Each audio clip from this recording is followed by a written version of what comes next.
33rd Rose. A diabolical possession.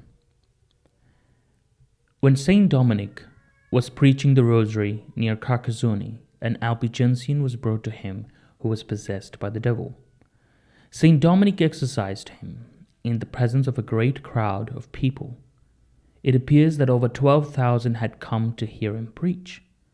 The devils who were in possession of this wretched man were forced to answer Saint Dominic's questions in spite of themselves.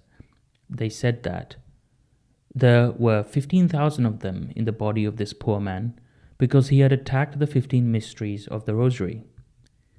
They went on to testify that by preaching the Rosary, he put fear and horror into the very depths of hell, and that he was the man they hated most throughout the whole world, because of the souls which he snatched from them through devotion to the Holy Rosary. Then they revealed several other things. Saint Dominic put his rosary around the Albigensian's neck and asked the devils to tell him who of all the saints in heaven was the one they feared the most, and who should therefore be the most loved and revered by men. At this they let out such unearthly screams that most of the people fell to the ground faint from fear. Then, using all their cunning so as not to answer, the devils wept and wailed in such a pitiful way that many of the people wept also out of purely natural pity. The devil spoke through the mouth of the Albigensian, pleading in a heart-rending voice, Dominic, Dominic, have mercy on us. We promise you that we will never hurt you. You have always had compassion for sinners and those in distress. Have pity on us, for we are in grievous straits.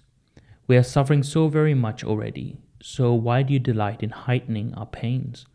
Can't you be satisfied with our suffering without adding to it? Have pity on us.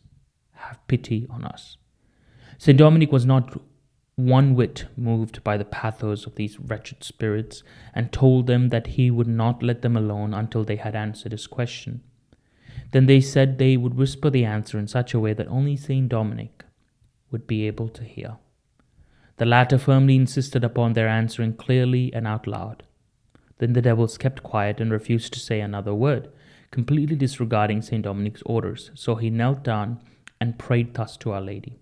O all-powerful and wonderful Virgin Mary, I implore you by the power of the most holy Rosary, order these enemies of the human race to answer me.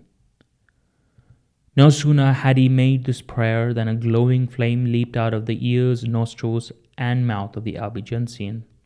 Everyone shook with fear, but the fire did not hurt anyone. Then the devils cried, Dominic, we beseech you by the passion of Jesus Christ, and by the merits of his holy mother and of all the saints, let us leave the body of this man without speaking further. For the angels will answer your question whenever you wish. After all, are we not liars? So why should you want to believe us? Please don't torture us anymore. Have pity on us. Woe unto you, wretched spirits, who do not deserve to be heard. Saint Dominic said, and kneeling down he prayed to Our Lady. O most worthy Mother of Wisdom, I am praying for the people assembled here who have already learned how to say the angelic salutation properly. Please, I beg of you, force your enemies to proclaim the whole truth and nothing but the truth about this, here and now, before the multitude. Saint Dominic had hardly finished this prayer when he saw the Blessed Virgin near at hand, surrounded by a multitude of angels. She struck the possessed man with the golden rod that she held and said, Answer my servant Dominic at once. Remember, the people neither saw nor heard Our Lady, but only Saint Dominic. Then the devil started screaming, O you who are our enemy, our downfall, and our destruction, why have you come from heaven just to torture us so grievously?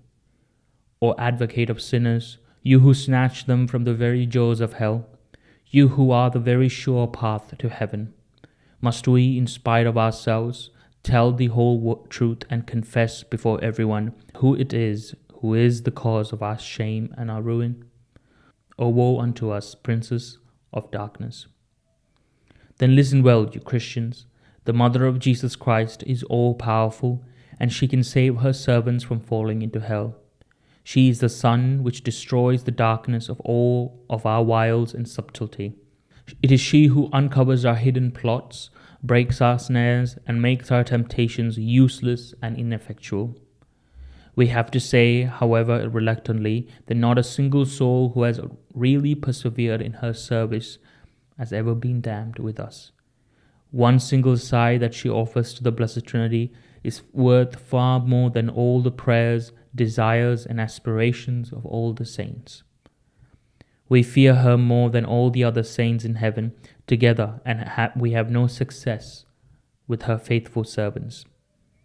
Many Christians who call upon her when they are at the hour of death, and who really ought to be damned according to our ordinary standards, are saved by her intercession.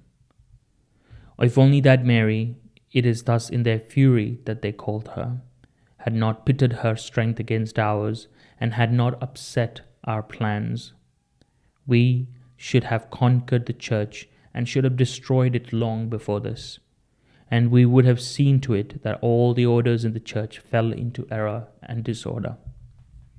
Now that we are forced to speak, we must also tell you this. Nobody who perseveres in saying the Rosary will be damned, because she obtains for her servants the grace of true contrition for their sins, and by the means of this they obtain God's forgiveness and mercy.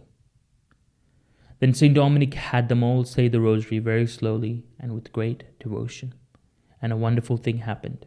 At each Hail Mary that he and the people said, together a large group of devils issued forth from the wretched man's body under the guise of red-hot coals.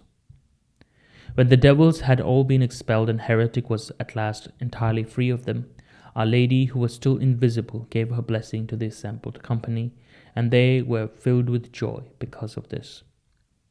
A large number of heretics were converted because of this miracle and joined the confraternity of the Most Holy Rosary. 34th Rose. Simon de Montfort, Alain de Lanvalle, and others. It is almost impossible to do real credit to the victories that Count Simon de Montfort won against the Albigensians under the patronage of Our Lady of the Rosary. These victories are so famous that the world has never seen anything to match them. One day he defeated 10,000 heretics with a force of 500 men, and on another occasion he overcame 3,000 with only 30 men.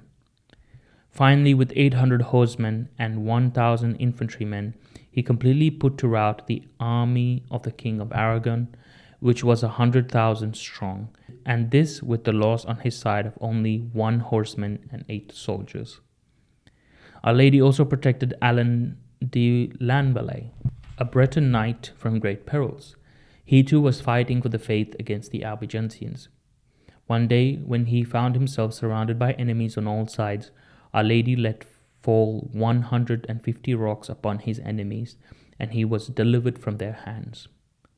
Another day, when his ship foundered and was about to sink, the Blessed Mother caused 150 small hills to appear miraculously above the water, and by means of them they reached Brittany in safety.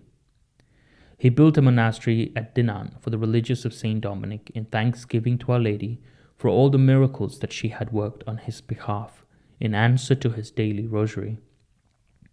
Having become a religious himself, he died a holy death at Orleans. Othere was also a Breton soldier from Vaucouleurs, and he often put whole companies of heretics or robbers to flight unaided, wearing his rosary on his arm or carrying it on the hilt of his sword. Once, when he had beaten them, his enemies admitted that they had seen his sword gleam, and that another time they had noticed a shield on his arm which had pictures of our Lord and Our Lady and the saints upon it. This shield made him invisible and gave him the strength to attack well. Another time he defeated 20,000 heretics with only 10 companies and without losing a single man.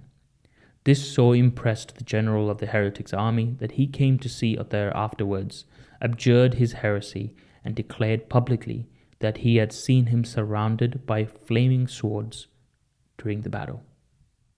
35th Rose. Cardinal Pierre. Blessed Alan says that a certain cardinal peer, whose titular church was that of St. Mary beyond the Tiber, was a great friend of St. Dominic's and had learned from him a deep devotion to the Most Holy Rosary. This resulted in his loving it so much that he never ceased singing its praises and encouraging everyone he met to embrace it. Eventually, he was sent as legate to the Holy Land to the Christians who were fighting the Saracens. So successfully did he convince the Christian army of the power of the Rosary that they started saying it one and all to storm heaven for help in a battle in which they knew they would be pitifully outnumbered. This resulted in victory for them, and 3,000 Christians triumphed over an enemy of 100,000. As we have seen, the devils have an overwhelmingly fear of the Rosary. Saint Bernard says that the angelic salutation puts them to flight and makes all hell tremble. Blessed Alan says that he has seen several people delivered from Satan's bondage after taking up the Holy Rosary, even though they had previously sold themselves to him in body and soul by renouncing their baptismal vows and their allegiance to our Lord Jesus Christ.